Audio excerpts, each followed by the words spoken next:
Hi, I'm Dr. Yolanda Seeley Ruiz, professor at Teachers College, Columbia University. What would the world be like if everyone practiced culturally responsive education? My goodness. One centered on love, for sure, one centered on respect, a world centered on full humanity, a world of joy, a world of appreciation for a fellow man, fellow woman, brothers and sisters. We would see each other so differently because we would recognize that the person in front of us has a beautiful culture and a beautiful way of being and knowing that should be recognized. That is a world that I'd like to try to stick around to see.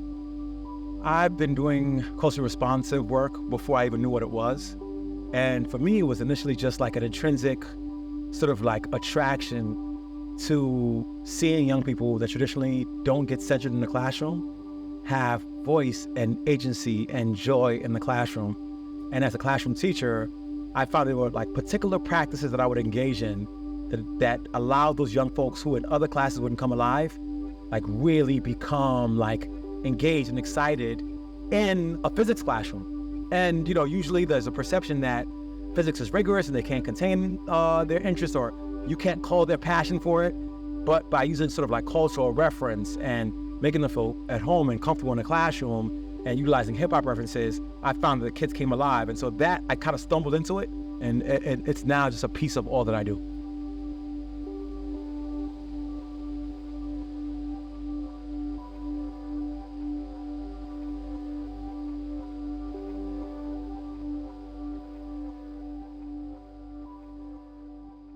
Good afternoon. My name is Dr. Carlos Lopez. I'm the Assistant Superintendent at Ypsilanti Community Schools.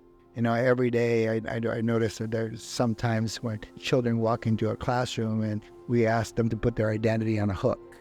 And I think children need to be bringing to class their authentic self. When children bring that authentic self and we create environments where there's, what's dear to me as a leader at Ypsilanti is we see children, we hear them, we understand them, we respect them, we value them, but most of all, we love them. I think the whole perspective of loving children for who they are and the identity, I don't want any kid to be Carlos. I want them to be greater and to be themselves and enjoy. And I think that that to us is important. And deep equity work is about creating spaces of belonging, psychologically safe spaces. As we think about this kind of context leading to Liberate, who are the people that are going to make sure that the students and the communities are free? And what does freedom mean? Certainly free to just be themselves, to have an opportunity to receive an education that they deserve, not according to zip code or stereotypes or biases.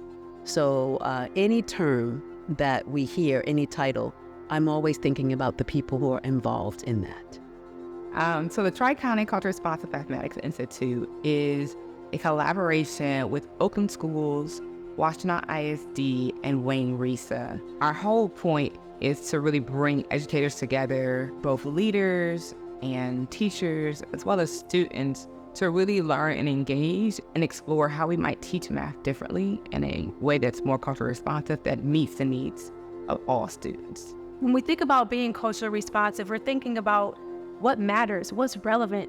How are we using what we're learning in everyday situations? How are we bringing excitement to the classroom, talking about things that actually matter to the students? Walking in mathematics classrooms, seeing students with their heads down or not being engaged and not excited about what they can learn. When students see themselves in what they're learning, they connect in ways that are amazing and the possibilities are endless for them. So that's what inspires me, because I believe in the students that are in my classrooms or in the classrooms in Wayne County and Oakland County and the state of Michigan. I believe in these students and I want them to feel the same way that I do. I think being a teacher for I taught for 14 years roughly, seeing how students would like me but not like math, right? And what I learned through my dissertation work is that it's the way we taught it. You go up and you lecture and then you put, 30 problems on the board for homework. There's no connection. There's no conversation. And so how do we make math more of an interpersonal piece? And so that kind of my impetus around culturally responsive. Like, how do you make math relevant for students? It wasn't until college linear algebra that I was like, oh, I like math and I see connections from mathematics to my world. Prior to that, I was in a space like many people. I'm just following the instructions and the procedures. My name is Yarisha Johnson, and I'm a mathematics education consultant at Oakland Schools. I think there are too many of us who just don't believe in ourselves. As educators, like they don't believe they have the capacity to teach the students that are in front of them for a multitude of reasons and bias. And then there are students who are showing up who don't believe that they can do the work. And so you have people who are opting out or just being compliant, but not engaging in a way that's going to be meaningful or that's going to have a long-lasting impact on the future that's ahead of them. So grateful to have Dr. Banks and Ms. Ramsey, Sharon and Jennifer. They are both passionate about our students, our children, but not just our children, but our school communities in general. We have committed ourselves, devoted ourselves to this work, but we do this because we want to make sure that all students have the opportunity to engage in mathematics productively. In my years of working at Oakland Schools, I have had the curiosity of how do we change things. And so when the opportunity came up to be a part of and engage in some learning around liberation, I wanted to take my curiosity a little bit lower and actually become a learner about things. So I'm here to learn. My name is Diane Owen Rogers. I am the Southwest MySTEM Regional Director.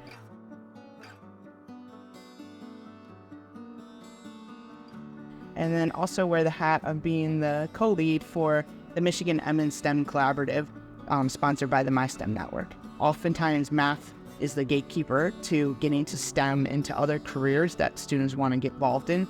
And so math seems to be the thing that they say, either I'm a math person or I'm not. And so I'm hoping today to hear more about how do we really engage all students in deeper learning in mathematics. As a leader, how will you support equity and inclusivity in the spaces in which you work?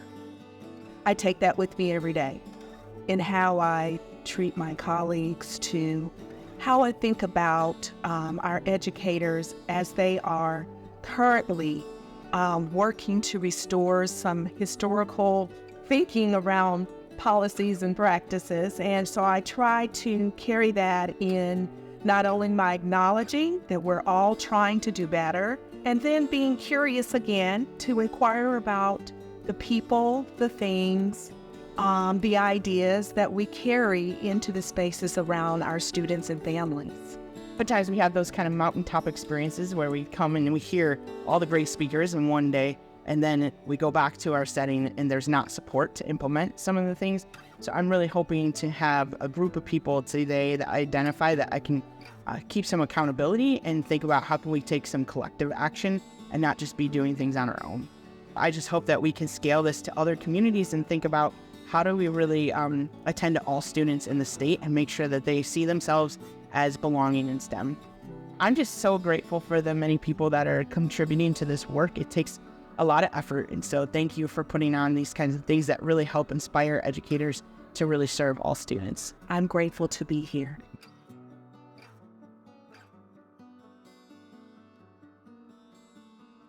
Hi, I'm Beth Gonzalez. I serve as Deputy Superintendent for Educational Services for Wayne Risa. The opportunity to be in this space to hear from incredible thought leaders like Dr. Yolanda Sealy-Riz, Dr. Emden, Maisie Golston, Dr. Ball. I mean, these are people who are the strongest thought leaders in the nation about how we transform classrooms to serve students better than we are today. Well, let me just say, if Dr. Jennifer Stewart Banks calls, you just show up. I've been doing work in WISD for a number of years, and then Dr. Banks introduced me to her colleagues, Sharon and Yarisha, and I learned about the incredible work that was being done. And she asked if I would join in, and I said, how could I not join in? So really, Dr. Banks, working with her over a number of years, and then once I met the incredible team of Eurisha and Sharon, who do so many amazing work and projects, within multiple counties, I had to become involved. My goal today is really to revisit my own commitments to this work, to strengthen my best thinking about how to advance the work on behalf of our students and educators in our county, and really to learn and to continue to build my knowledge base and my ability to lead, to create better, more humanizing, more inclusive, more culturally responsive classrooms for students so that they can realize their God-given potential. We as adults have a lot of power in the kinds of, structures and systems and spaces we create for kids. If we're all not committed collectively to changing that, we're not going to see the kind of progress and potential that they're yet to realize because we're in the way. What I visualize for our students is the same opportunity that I had coming here as a Cuban refugee and being able to graduate at age 28 with a doctorate degree and be able to do the great life I lived here. I certainly hope that is accessible and attainable to every student, and race, color should not be a barrier. I think it's the opportunity of how do we come together. So our DIPSI is bringing minds of others together at the table, very diverse backgrounds, etc., and learning from each other and growing and creating opportunities for everybody. Hi, I'm Megan Schraubman, my STEM Executive Director at the Michigan Department of Labor and Economic Opportunity.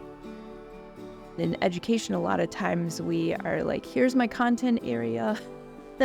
This is what I'm teaching, and I'm still teaching this, and I've been teaching this, and so like how do we teach it in a way that we're demonstrating that we are actually lifelong learners ourselves? And I think this piece has really been recognizing just internally, what's the power and positionality that I have in terms of the role that I have now versus a classroom teacher. My role now is really about, how can we use our state and federal resources differently, right? Like, do they have to be put out in the way we've always granted them?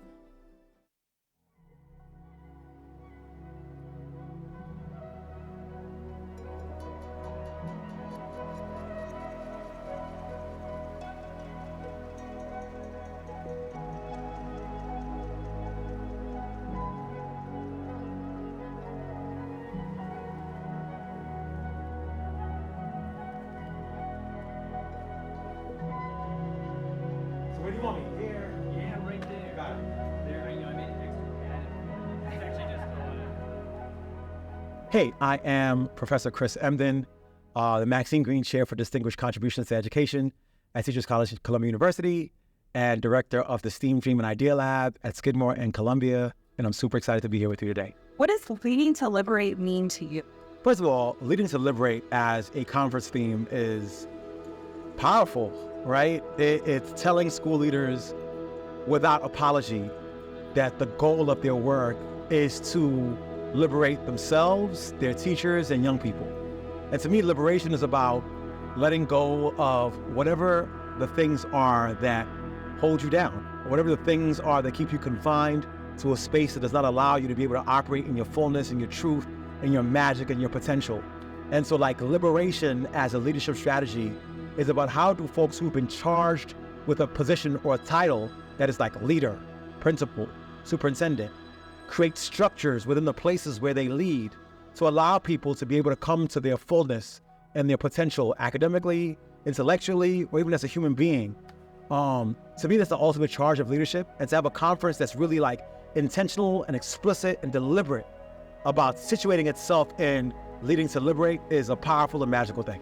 I'm just so moved by human beings, especially those who teach. Like whenever I'm in a room with teachers or school leaders or those who work with young people, those who work with those who will inherit the earth one day. Like that idea just like sticks with me. Like this person decided that what they want to do for a living is to ensure that the next generation has an opportunity to be their best self. If every child could learn in a culturally responsive space if children can be in classrooms where the conditions allow them to become their absolute best selves.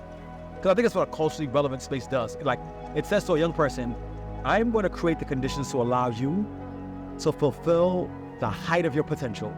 And I'm going to do whatever it is that I have in my power to ensure that you can grow to become your best self. If everybody on the planet were operating at their best selves, we would have no problems that plague society, right? Diseases would be cured. Political challenges would be overcome. Like, if every human being were operating at their full potential, the world would be drastically different than what it is. And I think that culturally responsive education creates the conditions to allow that to happen. It's an approach to teaching that dreams of the world not yet in the midst of a world that is. Something very like futurist about it, very inspirational and like aspirational about it. And that in itself makes it magical, right? Like the inspirational and aspirational aspect of it is in itself beautiful. And then to radically dream about a world where it could come to full fruition, it's like, I don't know, it's like existing in a utopia. And I'll close with saying, I believe it's achievable. The leaders that came here today that heard all they've heard can actually go back into their schools and make us one step closer to achieving that. And that makes my soul happy. I want to thank the Tri-County team. Just the whole concept of leading to liberate, that is bold and it is beautiful. And I want to thank them for inviting me to be a part of it. Thank you. Thank you. Really good. Yeah? I don't think it could get. In your life's blueprint, you must have, as a basic principle, the determination to achieve excellence in your various fields of endeavor. You're going to be deciding as the days and the years unfold what you will do in life, what your life's work will be. And once you discover what it will be, set out to do it and to do it well. And I say to you, my young friends, that doors are opening to each of you. Doors of opportunity are opening to each of you that were not open to your mothers and to your fathers. And the great challenge facing you is to be ready to enter these doors as they open.